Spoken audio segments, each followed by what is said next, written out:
Hello. कल हम लोगों ने सेल साइकिल और सेल डिवीजन पे चर्चा प्रारंभ की थी। आज उसका जो बचा हुआ हिस्सा था उस पे चर्चा हम लोग पूरी करेंगे। हमने आपसे जो बात की थी उसमें इंटरफेज पे डिस्कशन हम लोगों ने कंप्लीट कर लिया था और इवन एम फेज को भी मैंने इंट्रोड्यूस कर दिया था। हालांकि एम फेज से ही चर्चा को आगे आज हम लोग लेके चलेंगे और कोशिश ये की जाएगी कि जो सेल साइकिल है ये सेल साइकिल पे चर्चा पूरी कर दी जाए। अब इसमें एम फेज क्या होगा, जैसे आप याद कीजिए तो मैंने आपको ये कहा था कि सेल साइकिल में दो फेनोमेना होने जा रही हैं, एक इंटरफेज होगा और दूसरा एम फेज होने जा रहा है। इंटरफेज में G1 गैप 1 जिसे कहा गया था, S सिंथेटिक और G2 गैप 2 फेज था और उसके बाद एम फेज को आप देखते हैं।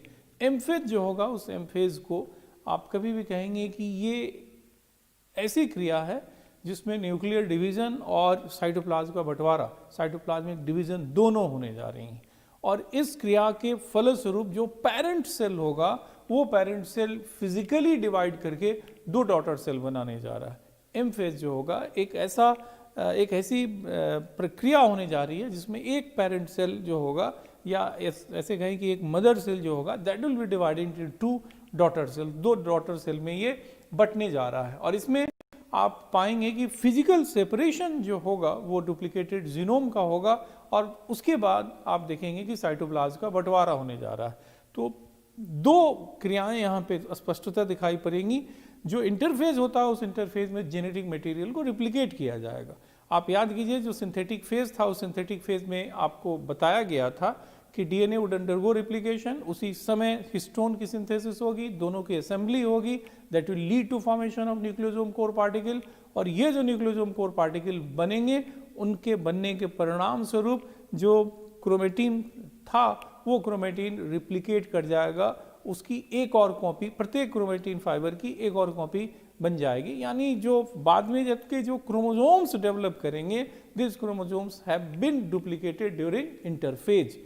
यहाँ पे एमफेज में आप लेकर के देखिएगा जो डुप्लीकेटेड जीनोम होगा that will be undergoing division, उसका बराबर बराबर बंटवारा होगा और उसके साथ साथ आप लेकर के देखेंगे कि साइटोप्लाज्म का भी बंटवारा होने जा रहा है। तो एमफेज को आप डिवाइड कर सकते हैं आराम से, एक माइटोसिस जो कि न्यूक्लियर डिवीजन होगा और दूसरा cytokinesis that will B division of cytoplasm.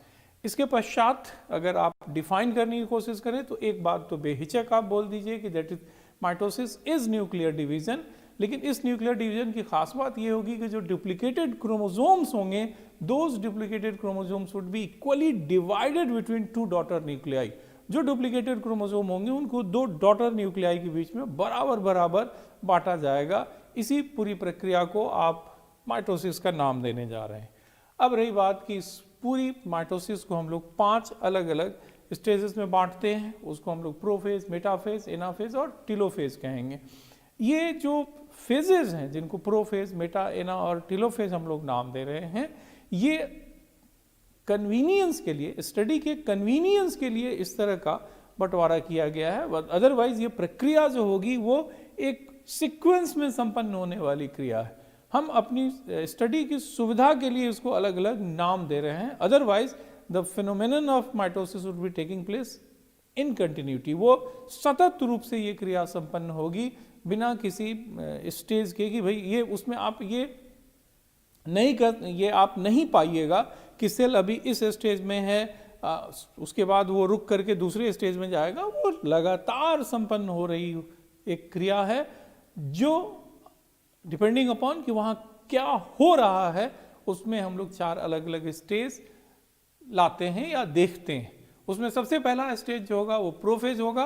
Prophase में आप ये देखेंगे कि जो न्यूक्लियर मेम्ब्रेन होगा, न्यूक्लियस जो होगा, वो दोनों चीज़ें अभी भी रहेंगी और न्यूक्लियस के अंदर chromosomes would begin to appear. Nucleus के अंदर क्रोमोसोम का अपीयरेंस आपको दिखाई पड़ेगा और ये जो क्रोमोसोम्स अपीयर करेंगे, in every chromosome you will find 2 chromatids. Her chromosome में आपको 2 क्रोमेटिड्स दिखाई पड़ेंगे। क्यों 2 क्रोमेटिड्स दिखाई पड़ेंगे? और ये दोनों क्रोमेटिड्स जब आपको क्रोमोसोम पढ़ाया गया था उस समय भी ये बात बताई गई थी, अभी भी ये बात मैं कह रहा हूं कि जो प्रोफेज और मेटाफेज स्टेज में जो क्रोमोसोम्स होंगे every chromosome would have 2 symmetrical structures, और ये जो क्रोमेटिड्स जो हैं जो कि सिमेट्रिकल होंगे वो इसलिए सिमेट्रिकल होंगे क्योंकि एक जो होगा दूसरे का रिप्लिकेशन की वजह से बना हुआ कॉपी होने जा रहा है। क्योंकि वो रिप्लिकेटेड फॉर्म है, नेचुरली ये दोनों के दोनों क्रोमेटिड्स प्रत्येक क्रोमोसोम में बिल्कुल आइडेंटिकल होने जा रहे हैं। ठीक है, तो जो क्रोमोसोम अपीयर कर रहा है प्रोफेज में उसमें 2 क्रोमेटिड्स आपको दिखेंगे, और ऐसा इसलिए होगा क्योंकि डुप्लीकेशन क्रोमोसोम मटेरियल का ऑलरेडी हो चुका है इन इंटरफेस। दूसरी बात आप ये पाएंगे कि जब जैसे जैसे प्रोफेज आगे बढ़ेगा वैसे वैसे क्रोमोसोम थिकर और शॉर्टर होते चले जाएंगे, और उसकी वजह ये होगी कि क्रोमेटिन का कंडेंसेशन और कॉइलिंग जो होगा और आगे बढ़ेगा। जो क्रोमोसोम्स आपको दिखाई पड़ते हैं इंटरफेस में वो क्रोमोसोम्स हमेशा क्रोमेटिन फाइबर्स के कंडेंसेशन और कॉइलिंग की वजह से अपीयर करते हैं। तो naturally condensation and coiling of chromatin fibres prophase जैसे जैसे आगे बढ़ेगा वैसे वैसे कंडेंसेशन और कॉइलिंग भी आगे बढ़ेगी, और उसी के परिणाम स्वरूप जो क्रोमोसोम्स होंगे वो क्रोमोसोम शॉर्टर और थिकर होते चले जाएंगे। दूसरा जो मुद्दा आएगा कि अर्ली प्रोफेज में क्रोमोसोम्स जो होंगे वो न्यूक्लियस के अंदर यूनिफॉर्मली डिस्ट्रीब्यूटेड होंगे, लेकिन जैसे प्रक्रिया आगे बढ़ेगी आप ये पाइएगा कि ये पेरिफेरल हिस्से की तरफ, न्यूक्लियस के पेरिफेरल हिस्से की तरफ मूव करने लगेंगे, और जब प्रोफेज समाप्ति की तरफ बढ़ेगा तो धीरे धीरे आप न्यूक्लियस को आप देखेंगे कि ग्रेजुअली वो डिसअपीयर कर रहा है। न्यूक्लियस जब बताया गया था उस समय भी ये बात आपको कही गई थी कि न्यूक्लियस जो होगा उसमें एक फाइब्रिलर पार्ट होगा, उसके बाहर ग्रेनुलर पार्ट होगा। उस फाइब्रिलर पार्ट में हम लोगों ने राइबोसोमल आरएनए जीन को कहा था कि वो राइबोसोमल आरएनए जीन अनक्वायर्ड होगा, and that part would be undergoing, वो जो हिस्सा होगा that will be undergoing transcription, और उसकी वजह से वो पूरा का पूरा फाइब्रिलर अपीयरेंस दिखाता है। और वो जो राइबोसोमल आरएनए बनेंगे they will begin to associate with basic protein, उसकी वजह से ग्रेनुलर रचना दिखाई पड़ेगी। लेकिन जब प्रोफेज आपको बताया जा रहा है तो प्रोफेज में इस बात को हम लोग एम्फेटिकली देख रहे हैं कि क्रोमोसोमल जो क्रोमेटिन फाइबर्स हैं, chromatin fibres are undergoing condensation. तो नेचुरली राइबोसोमल आरएनए जीन का कंडेंसेशन भी होगा, और ऐसी स्थिति में न्यूक्लियस वहाँ पे आपको ग्रेजुअली डिसअपीयर होता हुआ दिखेगा। जैसे जैसे राइबोसोमल आरएनए जीन का कंडेंसेशन होगा, कॉइलिंग होगी, वैसे वैसे न्यूक्लियस डिसअपीयर करने जा रहे हैं। तो ये प्रोफेज की खास बात होगी। एक सिंपल सा डायग्राम आपको यहाँ पे दिख रहा है, एक सिंपल सा डायग्राम यहाँ पे दिख रहा है। स्टिल प्रोफेज में न्यूक्लियर मेम्ब्रेन आपको दिख रहा है, न्यूक्लियर मेम्ब्रेन के साथ न्यूक्लियोलाई भी यहाँ पे अगर हम देखें तो विल फाइंड कि यहाँ पे न्यूक्लियोलाई भी जो होगा वो उपस्थित होने जा रहा है। हियर यू विल फाइंड कि न्यूक्लियोलाई भी यहाँ पे स्टिल प्रेजेंट होगा, और दूसरी तरफ ये जो क्रोमोसोम्स होंगे प्रत्येक क्रोमोसोम में 2-2 क्रोमेटिड्स भी दिख रहा है। क्यों 2 क्रोमेटिड्स दिख रहा है? हम लोगों ने ये बात ऑलरेडी बता रखी है कि क्रोमोसोमल मटेरियल रिप्लिकेट करता है इंटरफेज में, and that's why every chromosome has 2 symmetrical chromatids. और अगर ये एनिमल सेल होगा तो फिर एनिमल सेल होने की वजह से पेयर ऑफ सेंट्रियोल्स जो उसके पास होंगे दैट विल अंडरगो रिप्लिकेशन। इस फेज में ही रिप्लिकेशन आपको दिखाई पड़ता है। इस फेज जो होगा उसी इस फेज में आप देखिएगा कि सेंट्रियोल्स का रिप्लिकेशन होगा, और ये जो सेंट्रियोल्स होंगे ये सेंट्रियोल्स प्लांट सेल में आपको नहीं दिखाई पड़ेंगे। Most of the plant cells में ये सेंट्रियोल्स आपको नहीं दिखेंगे। इसके पश्चात जो मुद्दा यहाँ पे आएगा वो ये होगा कि एनिमल सेल में आप पाइएगा कि there will be development of aster. Aster का डेवलपमेंट जो होगा वो प्रारंभ होगा। नाउ द क्वेश्चन इज कि एस्टर क्या होने जा रहा है। तो देखो एस्टर जो होगा वो बेसिकली एक स्टार लाइक स्ट्रक्चर होगा, और वो स्टार लाइक स्ट्रक्चर इसलिए होगा क्योंकि वहाँ पे जो सेंट्रोजोम जो होगा या पेयर ऑफ सेंट्रियोल्स जो होंगे उसके पास से रेडिएट आउट करता हुआ स्पिंडल फाइबर दिखाई पड़ेगा, रेडिएट आउट करता हुआ स्पिंडल फाइबर दिखेगा, और यही रचना जो होगी इसी रचना को हम लोग एस्टर का नाम देंगे।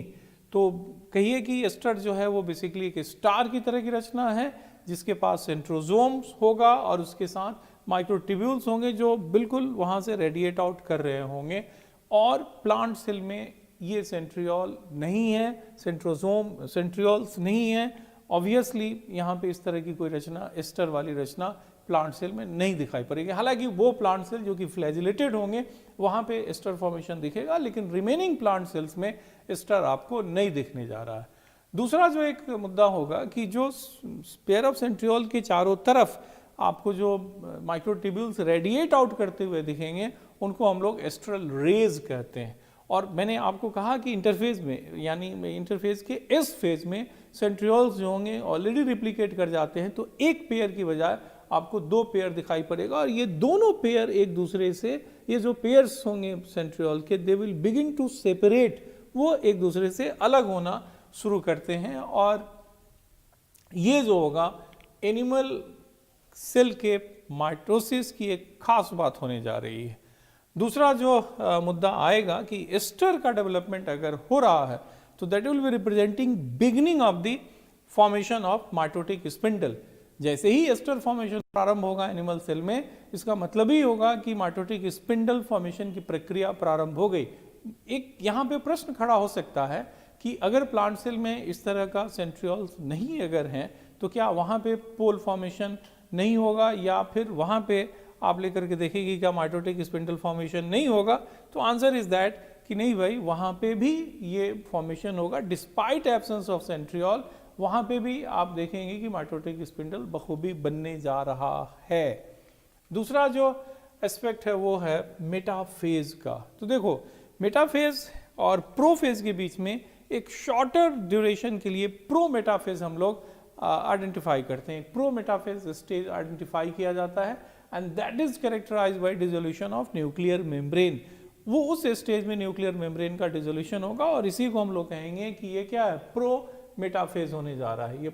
ये प्रो मेटाफेज की कैरेक्टरिस्टिक हो गई कि न्यूक्लियर मेम्ब्रेन का डिसोल्यूशन होने जा रहा है। और दूसरी तरफ आप लेकर के देखेंगे कि उसके डिसोल्यूशन के साथ ही डेफिनेटिव माइटोटिक स्पिंडल का फॉर्मेशन होगा। डेफिनेटिव माइटोटिक स्पिंडल का फॉर्मेशन आपको दिखाई पड़ेगा। एंड क्रोमोसोम्स, जो कि मैंने आपको बताया था कि इनिशियली प्रोफेज में जो क्रोमोसोम्स होंगे they will B uniformly distributed with in the nucleus. Nucleoplasm में वो यूनिफॉर्मली डिस्ट्रीब्यूटेड होंगे, लेकिन जैसे जैसे प्रोफेज आगे बढ़ता है जो क्रोमोसोम्स होंगे they will be occupying the peripheral region, लेकिन with dissolution of nuclear membrane chromosomes begin to move towards the centre. Equatorial plane की तरफ वो मूव करना शुरू करेंगे। और इन द मीन टाइम जो पेयर्स ऑफ सेंट्रियोल होंगे वो ये अपोजिट डायरेक्शन में एक दूसरे से दूर हटते हुए दिखाई पड़ेंगे, और वो अपोजिट डायरेक्शन में एंटीपोडल पोजीशन की तरफ मूव करना शुरू करेंगे।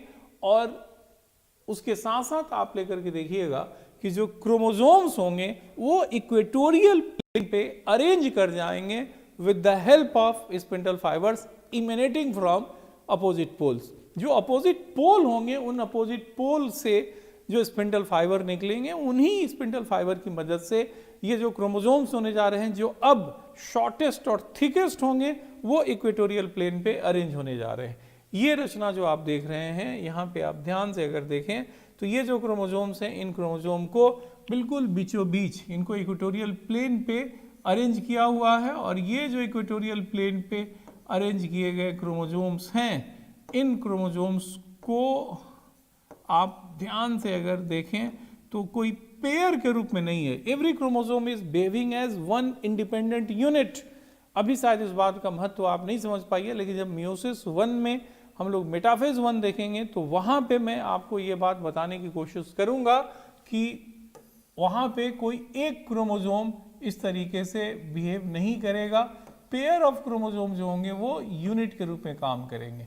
अगर मेटाफेज और मेटाफेज 1 के बीच का फर्क आप लेकर के देखेंगे, मेटाफेज और मेटाफेज 1 के बीच का फर्क आप लेकर के देखिएगा, देन यू विल फाउंड कि आप मेटाफेज और मेटाफेज 1 के बीच का फर्क लेकर देखिएगा तो मेटाफेज में हर क्रोमोसोम स्वतंत्र रूप से बिहेव करेगा। उसका बिहेवियर किसी दूसरे क्रोमोसोम के ऊपर निर्भर नहीं करने जा रहा है।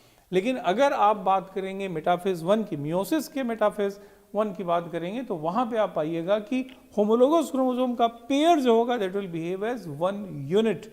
और वहां के मेटाफेज में जो इक्वेटोरियल प्लेन होगा उस इक्वेटोरियल प्लेन पे pair of homologous chromosome arrange होने जा रहा है। यहाँ पे पेयर की बजाय क्रोमोसोम्स अकेले अकेले अरेंज होंगे with the help of spindle fibres which are eminating from opposite पोल।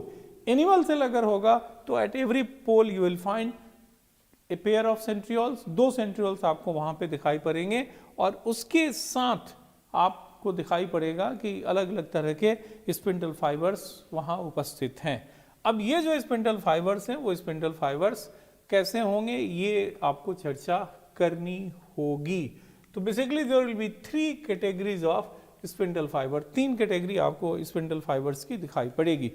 एक जो होगा उसको आप कहेंगे कि ये एस्ट्रल माइक्रोट्यूब्यूल्स हैं। तो जो पेयर ऑफ सेंट्रियोल्स होगा, जो आप सेंट्रोजोम भी कह सकते हैं, वहां से जो स्पिंडल फाइबर रेडिएट करते हैं, सनबॉस्ट अपीयरेंस जिसको कहा जाता है, जैसे सूर्य की किरणें प्रस्फुटित होती हैं, ठीक वैसे ही जो पेयर ऑफ सेंट्रियोल्स हैं उसके बगल से स्पिंडल फाइबर रेडिएट आउट कर रहे हैं, उन्हीं को हम लोग कहेंगे कि ये एस्ट्रल माइक्रोट्यूब्यूल्स हैं। और इनका काम ये होगा कि स्पिंडल एपरेटस को सेल के अंदर प्रॉपर पोजीशन पे बरकरार रखना। ये जो माइटोटिक स्पिंडल जो बना हुआ है, ये mitotic spindle it should occupy a particular position within the cell, और ये इंश्योर किया जाता है एस्ट्रल माइक्रोट्यूब्यूल के द्वारा। And at the same time ये एस्ट्रल माइक्रोट्यूब्यूल जो होंगे they will be determining the plane of cytokinesis. ये जो होगा ये डिसाइड करेगा कि प्लेन ऑफ साइटोकाइनेसिस कैसा होगा, प्लेन ऑफ साइटोकाइनेसिस कहाँ होने जा रहा है, ये बात भी एस्ट्रल माइक्रोट्यूब्यूल्स के द्वारा डिसाइड की जाएगी।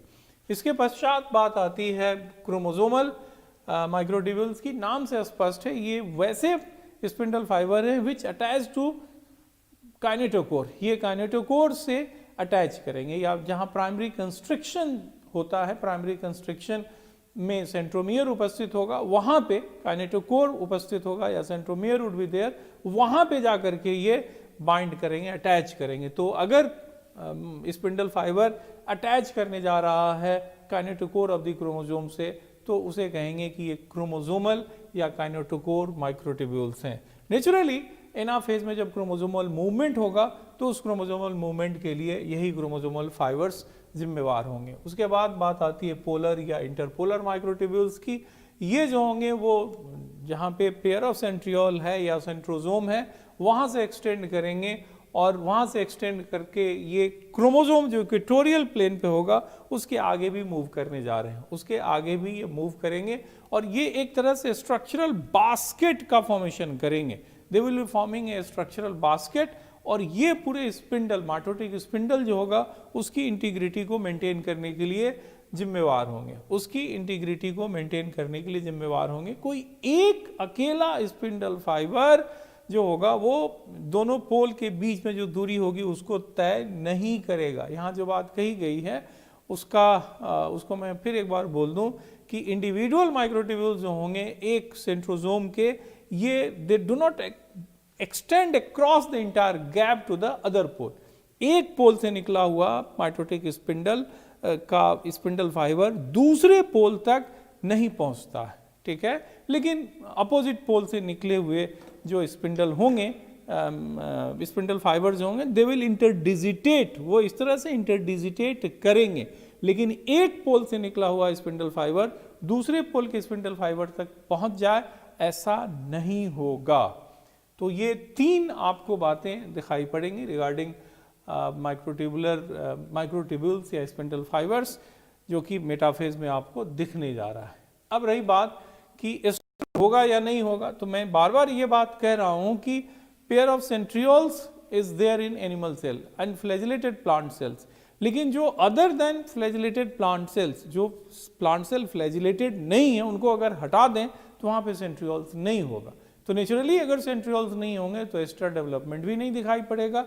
तो एनिमल सेल और फ्लैजिलेटेड प्लांट सेल में एस्टर्स बनेंगे, लेकिन aster formation would not be taking place in any ये प्लांट सेल्स जो कि फ्लैजिलेटेड नहीं है। तो नेचुरली ऐसा माइटोसिस जिसमें एस्टर का फॉर्मेशन हो वो एम्फीएस्ट्रल होंगे। बताने की जरूरत नहीं है कि ये एनिमल सेल में दिखाई पड़ेगा, और जो लोअर प्लांट्स होंगे वहां देखने जा रहा है। एनेस्ट्रल कहते हैं उस माइटोसिस को जहां पे एस्टर का फॉर्मेशन नहीं होगा, और ऐसा सिर्फ इसलिए है क्योंकि वहां पे सेंट्रोजोम या सेंट्रियोल्स नहीं होने जा रहे हैं।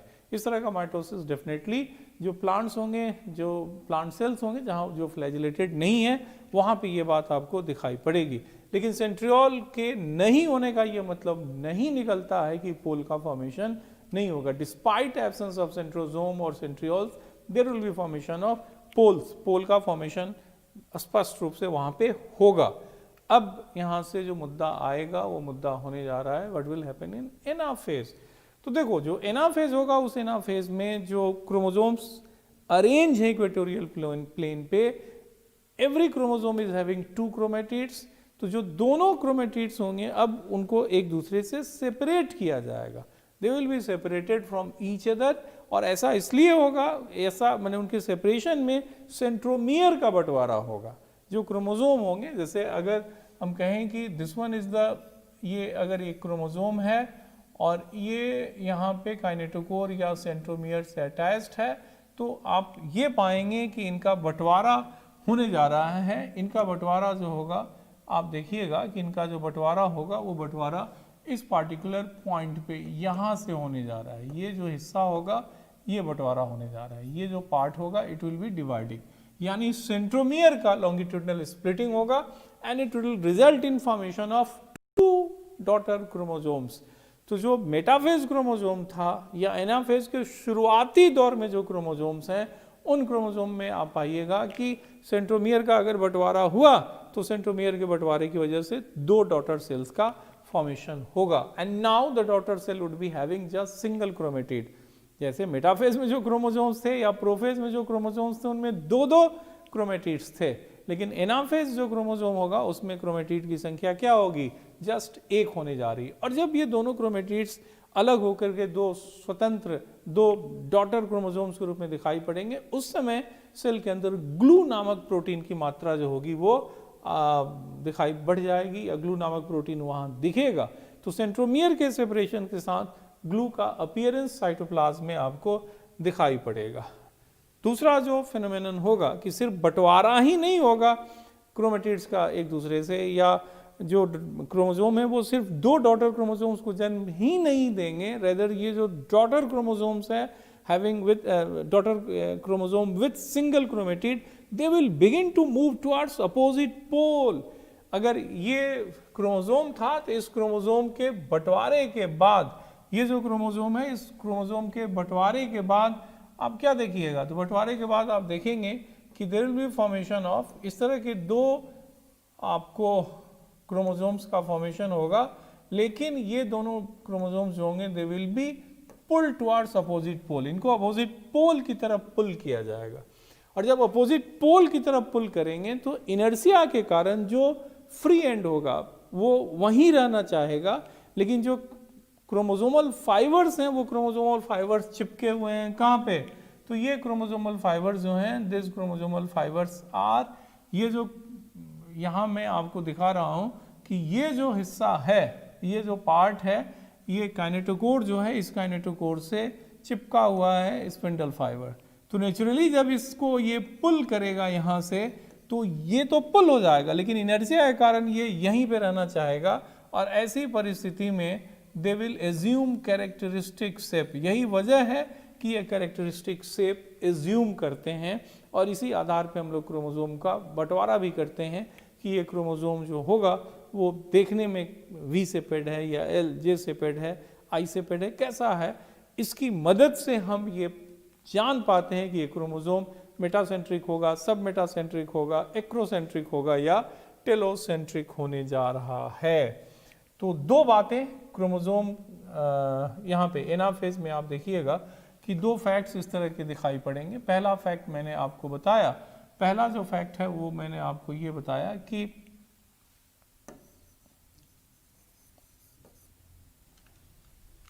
पहला जो फैक्ट है उस पहले फैक्ट के बारे में आपसे ये कह रहा हूँ कि सेंट्रोमियर का बंटवारा होगा, और सेंट्रोमियर के बंटवारे की वजह से प्रत्येक क्रोमोसोम जो होगा वो जन्म देने जा रहा है। जो प्रत्येक क्रोमोसोम होगा वो जन्म देगा 2 डॉटर क्रोमोसोम को, और फिर ये दोनों डॉटर क्रोमोसोम अपोजिट पोल की तरफ पुल किए जाएंगे। पुल होते वक्त चूंकि क्रोमोसोमल फाइबर्स के द्वारा ये पुलिंग होगी, तो नेचुरली सेंट्रोमियर वाला पार्ट या काइनेटोकोर वाला पार्ट तो पुल होगा, जो फ्री एंड्स होंगे इनर्शिया की वजह से बीच में ही रहेंगे, ये उनकी कैरेक्टरिस्टिक शेप के अपीयर करने का कारण बनता है। अब नेक्स्ट जो एस्पेक्ट होगा वो ये होगा कि क्रोमोसोमल जो मूवमेंट होगा वह कैसे होगा। तो जो स्पिंडल फाइबर चिपके हुए होते हैं उनकी शॉर्टनिंग होगी, जो स्पिंडल फाइबर चिपके हुए हैं क्रोमोसोम से उनकी शॉर्टनिंग होने जा रही है। और ये शॉर्टनिंग जो होगी वो कैसे होगी, तो there will be net loss of subunits, there will be net loss of subunits of microtubules जो कि अटैच्ड हैं, जो माइक्रोट्यूब्यूल्स क्रोमोसोम के सेंट्रोमियर से अटैच्ड हैं, वो वहाँ से सब यूनिट्स जो होंगे वो बारी बारी से हटेंगे और इसकी वजह से शॉर्टनिंग ऑफ द माइक्रोट्यूब्यूल्स दिखाई पड़ेगा और इस शॉर्टनिंग के कारण क्रोमोसोमल मूवमेंट होता है। अब ये जो पूरा एस्पेक्ट है इसको डायग्रामेटिकली अगर आप देखना चाहें तो उसमें आप पाइएगा, हालांकि डायग्राम पहले भी बना हुआ है, हियर यू विल फाइंड कि ये जो डायग्राम होगा उसमें आप लेकर के देखें तो स्थिति कुछ इस तरह की होने जा रही है। सिंप्लीफाइड मैं डायग्राम ड्रॉ कर रहा हूँ। अब ये जो स्थिति है यही एनाफेज की स्थिति है, यही जो होगा वो एनाफेज की स्थिति होने जा रही है। हाईली सिंप्लीफाइड, लेकिन मोर और लेस ये सारा कुछ कन्वे कर देता है कि क्या एक्चुअली यहाँ पे हो रहा है। ओके, तो ये पूरा एस्पेक्ट जो होगा एनाफेज का है। अब यहाँ से बात आती है टेलोफेज पे। टेलोफेज प्रोफेज का ठीक उल्टी प्रक्रिया है। यहाँ पे क्रोमोसोम्स जो होंगे, daughter chromosomes, they will reach the, मतलब जो अपोजिट पोल होगा वहाँ तक ये फाइबर्स जो होंगे, डॉटर क्रोमोसोम्स जो होंगी वो पहुँच जाएंगी। Arrival of daughter chromosomes at opposite poles. दूसरी तरफ क्रोमोसोम का डीकंडेंसेशन, अनकॉइलिंग प्रारंभ होगा, न्यूक्लियर मेम्ब्रेन की अपीयरेंस प्रारंभ होगी, उसके साथ साथ न्यूक्लियोलस भी अपीयर करना शुरू करेगा। तो जो घटनाक्रम होगा वो प्रोफेज का ठीक उल्टा होने जा रहा है। और अब यहाँ से आपको बातचीत करनी होगी साइटोकाइनेसिस पे कि साइटोकाइनेसिस क्या है। तो कभी भी आप देखिएगा तो cytokinesis would be division of cytoplasm. ये हमेशा आप पाइएगा कि साइटोप्लाज्म का बंटवारा होगा, और ये जो साइटोप्लाज्म का बंटवारा होगा वो प्रारंभ तभी हो जाएगा जब सेल एनाफेज में होगा, लेट एनाफेज या अर्ली टेलोफेज में। ऐसा नहीं होगा कि टेलोफेज के कंप्लीशन के बाद ये प्रारंभ होगा। It will begin in late anaphase और इन अर्ली टेलोफेज। और ये प्लांट और एनिमल सेल में अलग अलग तरीके से होगा। अगर आप बात करें प्लांट सेल की तो वहाँ पे सेल प्लेट फॉर्मेशन होगा जिसमें गोल्जी बॉडी की भूमिका होगी। और अगर एनिमल सेल की बात करते हैं, there you will find it will happen by cell furrowing. Cell furrowing के माध्यम से ये संपन्न होगा। सबसे पहला केस यहाँ जो लिया गया है वो सेल फरोइंग का केस है। तो देखो, सेल फरोइंग के केस में आप पाइएगा कि जो सेल का इक्वेटोरियल प्लेन होगा, उस इक्वेटोरियल प्लेन में एक कंट्रेक्टाइल रिंग जो होगा दैट विल अपीयर।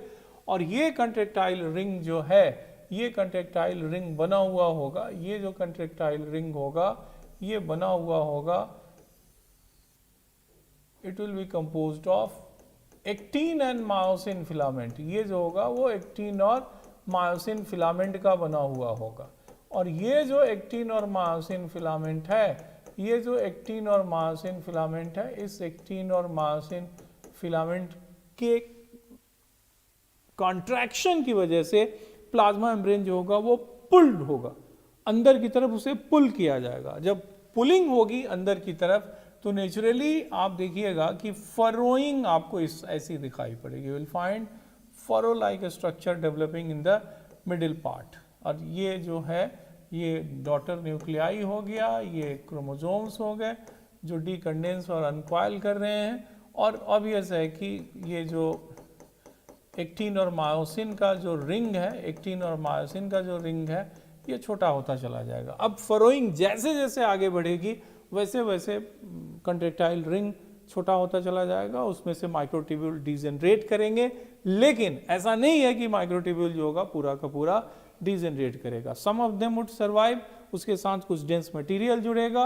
और जब कल्पना कीजिए जब ये और भी छोटा होगा तो बीच में डेंस बॉडी और कुछ सर्वाइव करने वाले माइक्रोट्यूब्यूल्स के द्वारा एक रचना बनेगी जो कि मिड बॉडी कहलाएगी। लेकिन मिड बॉडी भी फाइनली डिसॉल्व कर जाएगा।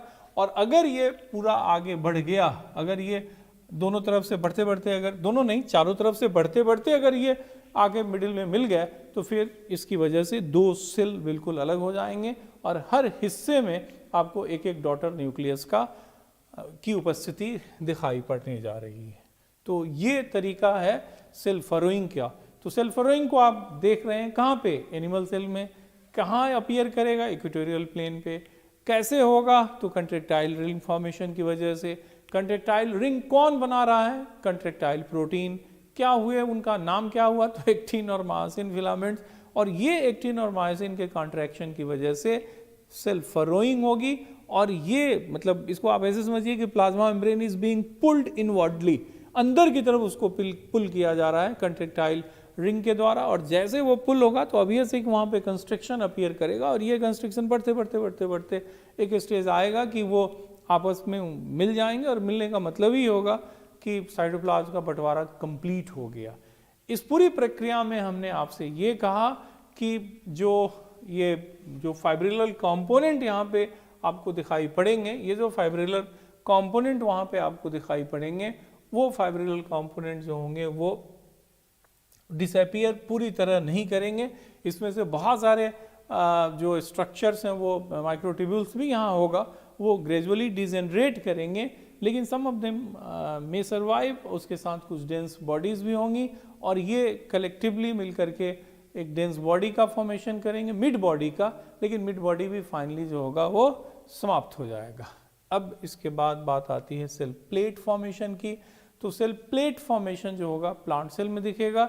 और यहाँ पे जो तथ्य आपको दिमाग में रखना होगा वो ये होगा कि सेल प्लेट फॉर्मेशन की शुरुआत जो होगी हमेशा फ्रेगमोप्लास्ट फॉर्मेशन के बाद होगा। पहले फ्रेगमोप्लास्ट फॉर्मेशन होगा और उसके बाद फिर सेल प्लेट फॉर्मेशन शुरू होगा। फ्रेगमोप्लास्ट क्या होंगे, तो उनके पास इंटरडिजिटेटिंग माइक्रोट्यूब्यूल्स होंगे। वहाँ पे इंटरडिजिटेटिंग माइक्रोट्यूब्यूल्स होगा और उसके साथ साथ इलेक्ट्रॉन डेंस मटेरियल भी आपको उपस्थित दिखाई पड़ेगा। इंटरडिजिटेटिंग माइक्रोट्यूब्यूल्स आर देयर और उसके साथ साथ देखेंगे कि डेंस बॉडीज भी, इलेक्ट्रॉन डेंस मटेरियल भी वहाँ पे उपस्थित होगा। और ये माइक्रोट्यूब्यूल्स होंगे, how they will B oriented, उनका ओरिएंटेशन कैसे होगा। जैसे ये मान लीजिए कि ये डॉटर सेल था, तो इस डॉटर सेल में, ये डॉटर सेल नहीं, ये पेरेंट सेल था। और इस पेरेंट सेल में आप लेकर के देखें कि ये दो न्यूक्लियस जो हैं, दो न्यूक्लियाई जो हैं ऑलरेडी ये फॉर्म कर चुके हैं। और इसको आप ले लीजिए कि ये क्या होगा, ये प्लाज्मा मेम्ब्रेन ये हो गए। और यहाँ कहा जा रहा है कि इसी बीच वाले हिस्से में यहीं पे आप लेकर के देखेंगे कि there will be formation of, यहाँ पे आपको स्पष्ट दिखाई पड़ेगा कि इंटरडिजिटेटिंग माइक्रोट्यूब्यूल्स और उसके साथ कुछ इलेक्ट्रॉन डेंस मटेरियल यहाँ पे डेवलप कर रहा है। और इसी को आप कह रहे हैं कि ये क्या है, फ्रेगमोप्लास्ट। तो नेचुरली ये जो होंगे माइक्रोट्यूब्यूल्स का जो ओरिएंटेशन होगा वो सेल प्लेट फॉर्मेशन का जो प्लेन होगा उससे राइट एंगल पे होगा। तो सेल प्लेट फॉर्मेशन यहाँ ऐसे डेवलप करेगा, सेल प्लेट फॉर्मेशन ऐसे होगा। और माइक्रोट्यूब्यूल का ओरिएंटेशन उससे क्या है, परपेंडिकुलर है, उससे लंबवत होने जा रहा है। अब जो एंडोप्लाज्मिक गोल्जी बॉडी सिस्टम जो होगा that will be forming small vesicular structures.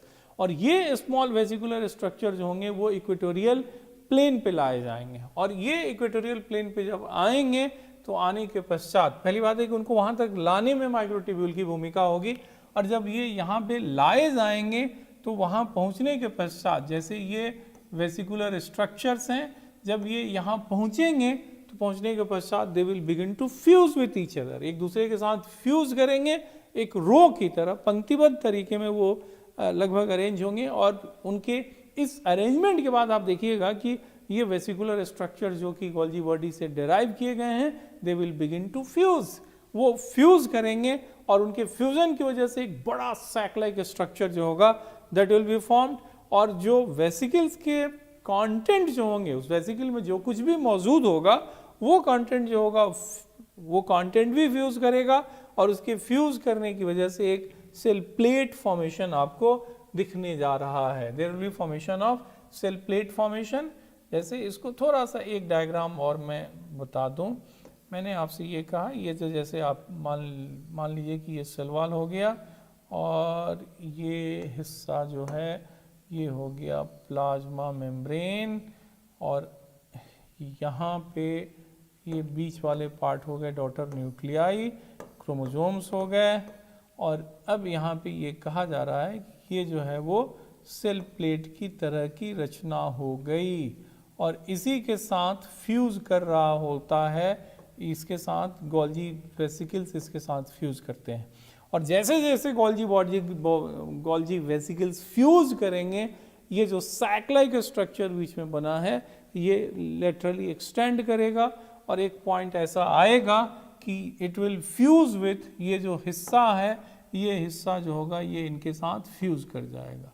ये हिस्सा जब इसके साथ फ्यूज करेगा, ये हिस्सा जब इसके साथ फ्यूज करेगा तो नेचुरली इसके अंदर का, इसका मतलब होगा कि इसके अंदर का ये जो सेल प्लेट होगा, ये सेल प्लेट भी आगे बढ़ करके, ये सेल प्लेट भी आगे बढ़ करके फ्यूज कर जाएगा किससे, जो पेरेंट सेल का वाल है उसके साथ। और इस प्रकार ये दोनों के दोनों हिस्से अलग हो जाएंगे। तो आपको जो फैक्ट दिमाग में रखना है वो ये है कि cell plate formation would be responsible for dividing cytoplasm of plant cell, and in cell plate formation there will be phragmoplast formation and that will be followed up by cell plate formation. Cell plate formation is preceded by phragmoplast formation और phragmoplast में कहा गया कि interdigitating microtubules would be there along with electron dense material, और ये जो होंगे इन्हीं मतलब फ्रैग्मोप्लास्ट जो कि इक्वेटोरियल प्लेन में होंगे, इन्हीं तक गोल्जी बॉडी से डेराइव किए गए वेसिकल्स पहुंचेंगे और उन वेसिकल्स के अंदर कंटेंट मौजूद होगा। Vesicles would begin to fuse और वेसिकल्स जब फ्यूज करेंगे तो उनकी फ्यूजन से एक बड़ी सैक की तरह की रचना बनेगी और उसके अंदर का कंटेंट फ्यूज करके प्लेट लाइक स्ट्रक्चर बनाएगा जिसको सेल प्लेट कहेंगे। और जो बड़ा सैक लाइक स्ट्रक्चर है उससे गोल्जी वेसिकल्स फ्यूज करते करते एक स्टेज ऐसा आएगा कि इस वेसिकल का मेम्ब्रेन पेरेंट सेल के प्लाज्मा मेम्ब्रेन के साथ फ्यूज करेगा और पेरेंट सेल के प्लाज्मा मेम्ब्रेन के साथ अगर ये फ्यूज करेगा तो नेचुरली अब ये मेम्ब्रेन के लेवल पे तो सेपरेशन हो ही गया, लेकिन उसके साथ साथ इसके अंदर का जो कंटेंट होगा वो भी जाकर के फ्यूज करेगा सेल वॉल से। Now the parent cell has been divided into 2 daughter cells. अब इसके बाद एक छोटा सा मुद्दा और है और वो मुद्दा है सिग्निफिकेंस का, कि इसका सिग्निफिकेंस क्या होने जा रहा है। तो देखो, माइटोटिक सेल डिवीजन जो होगा ये ऐसा सेल डिवीजन है जिसमें एक पेरेंट सेल जो होगा वो डिवाइड करके जो 2 डॉटर सेल्स बनाता है, उन दोनों डॉटर सेल में क्रोमोसोम की संख्या और डीएनए कंटेंट मदर सेल के बराबर होती है। इन दोनों सेल्स में आप लेकर के देखिएगा कि जो क्रोमोसोम्स की संख्या होगी, जो डीएनए कंटेंट जो होगा वो मदर सेल के बराबर होने जा रहा है। अब ये जो सेल्स हैं, ये जो डॉटर सेल्स बनी एक मदर सेल से या पेरेंट सेल से, वो परफेक्टली आइडेंटिकल है। They are genetically similar to not only each other but they are similar to mother cell as well. जो 2 डॉटर सेल्स बनी वो आपस में तो आइडेंटिकल हैं ही, क्रोमोसोम नंबर को लेकर के या डीएनए कंटेंट को लेकर के या जेनेटिक वेरिएबिलिटी को लेकर के, लेकिन उसके साथ साथ ये मदर सेल से भी बिल्कुल सिमिलैरिटी दिखा रही होंगी। और इस तरह का डिवीजन ही जो होगा वो एम्ब्रियोनिक डेवलपमेंट और जन्म के बाद फर्दर जो ग्रोथ होगी उसके लिए जिम्मेवार होगा। तो mitotic cell division is actually responsible for embryonic development और जन्म के बाद आप लेकर के देखें तो ग्रोथ और डेवलपमेंट के लिए, ग्रोथ के लिए यही डिवीजन जिम्मेवार होने जा रहा है। दूसरी बात आप ये भी लेकर के देखेंगे कि ये जो होगा, जो शरीर में डेड, डैमेज्ड या वॉर्न आउट सेल्स जो होंगे, बहुत सारी कोशिकाएं ऐसी होती हैं जिनकी डेथ होती है, बहुत सारी कोशिकाएं ऐसी हैं जो डैमेज्ड हो गई।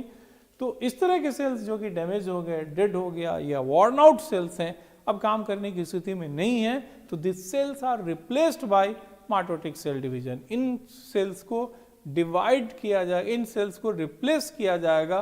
कैसे? तो इन सेल्स को रिप्लेस किया जाएगा बाय माइटोटिक सेल डिवीजन। तो इसी के साथ इसके सिग्निफिकेंस पे विचार, बातें खत्म होती हैं। कोई और दूसरी बात यहाँ नहीं शामिल होगी। मैंने कहा कि माइटोटिक सेल डिवीजन ऐसा सेल डिवीजन है जो 2 डॉटर सेल्स को, जिसमें पेरेंट सेल 2 डॉटर सेल में डिवाइड करेगा। ये दोनों डॉटर सेल जेनेटिकली बिल्कुल सिमिलर होने जा रहे हैं। इसी तरह के डिवीजन को आप एम्ब्रॉनिक डेवलपमेंट के समय पाते हैं और जन्म के पश्चात भी जो ग्रोथ होती है उसमें भी यही डिवीज़न जिम्मेवार होगा। उसके साथ साथ ये बात भी मैंने आपको बताई कि जब किसी ऑर्गेनिज्म में डेड, डैमेज्ड या वॉर्न आउट सेल्स के रिप्लेसमेंट की ज़रूरत पड़ेगी तो माइटोटिक सेल डिवीज़न ही क्या होगा, इस्तेमाल किया जाएगा। With that we complete this portion. अब इससे आगे की बातचीत जो कि मियोसिस पे होगी अगले दिन करेंगे। अपना बहुत बहुत ख्याल रखिए और पठन पाठन जो आपने अगर थोड़ी कमी है तो उस पर इफ़ेक्टिव तरीके से काम करने की कोशिश कीजिए, उसे थोड़ा एक्सेलरेट कीजिए। Okay, thank you, take care.